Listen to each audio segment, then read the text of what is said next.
Hey guys, so today I want to see how the Brave browser runs on my biggest smartphone to date, the Xiaomi Mi Max. So there's a new Xiaomi Mi Max 2 out and even a 3 out, I think, but this is a mega huge Android smartphone. So you can see that, this one is huge. So I kind of want to see how browsing looks like with this new ad blocking browser. So if I just pop it up here, and the first thing I can see, the first thing I can detect here on Phone Arena's website is it's not just on the high-end phones like Galaxy S8 and the iPhone 7 Plus that the performance is perfect when you're going up and down. It's even in this device as well, which I think is closer to a sort of mid-range device. I also want to go deeper into the settings in this video. You can see here I have the Swift keyboard. So I want to go to a little bit more heavier websites. So let's go to The Verge and see how long time it takes to load up that one. So it takes a little bit longer, as you can see, for example, loading these things up, but when I move down, it loads up the picture still fairly quick. If I tap here on Pokemon Go, seems to be a new update, almost instantly that it loaded up the page.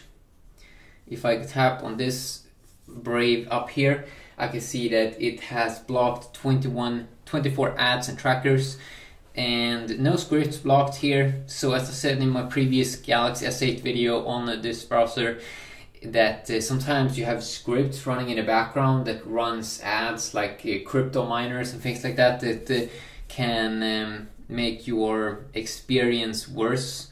For example, the Chrome browser on in the Play Store, it doesn't even have an option to block ads. So you can see here is an ad supposed to be, but it is blocked.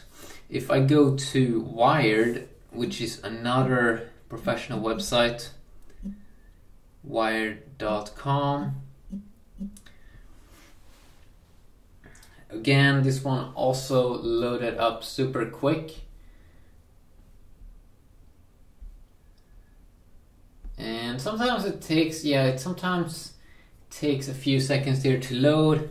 Here you can see I get a pop-up that they do have an app, probably for Android, in the Play Store. And here you can see a bunch of different watches. How many things blocked here? 13 ads and trackers. So I think it was a little bit more on this website. If I move into here, you can see when you only have one page, it kind of looks like the Google Chrome. But if I add another one, if I just tap on Wikipedia here, let it load up, you can see that it has a little bit of a different interface on this larger device than how I think it looked on the Galaxy S8, which is pretty interesting. Settings, something that I didn't show in other video, was up here you have a tab where you can see stuff you have, or you can download the whole page.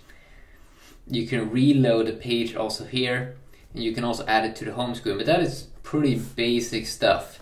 It's more when we go into the settings. You can change the search engine, autofill, payments, stuff like that, just like in other browsers. Privacy, this is the biggest place here. Regional ad block prevents regional ads from loading. Fingerprinting protection, touch to search, and obviously you can clear history, cookies, and data, and all of those things that you usually like to do. If you go into accessibility, you can change the text scaling, and force enable zoom, override a website's request to prevent zooming. So that can be annoying sometimes when they kind of want to control the experience. And also site settings, if you don't want a website to be able to use a specific thing, you can go in and tweak it here. For example, websites with sounds and things like that that can be annoying.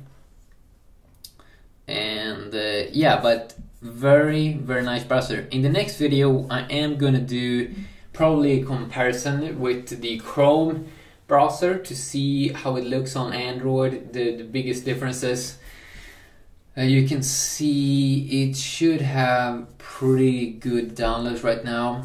A 4.4 rating, so very good rating here, 1 million downloads, and using the BAT token, so you'll be able to reward your favorite creators very easily, just by buying BAT with on your desktop. And I'm also gonna do a video on that in another video, because that is pretty awesome. So yeah, if you want to download this browser and support me, then link in the description of this video. And yeah, I mean, as I said in previous videos, it's my new favorite browser, my main browser, especially on my Samsung device, because I really do not like Samsung's own browser. It's not that good. So yeah, have a great day, everyone.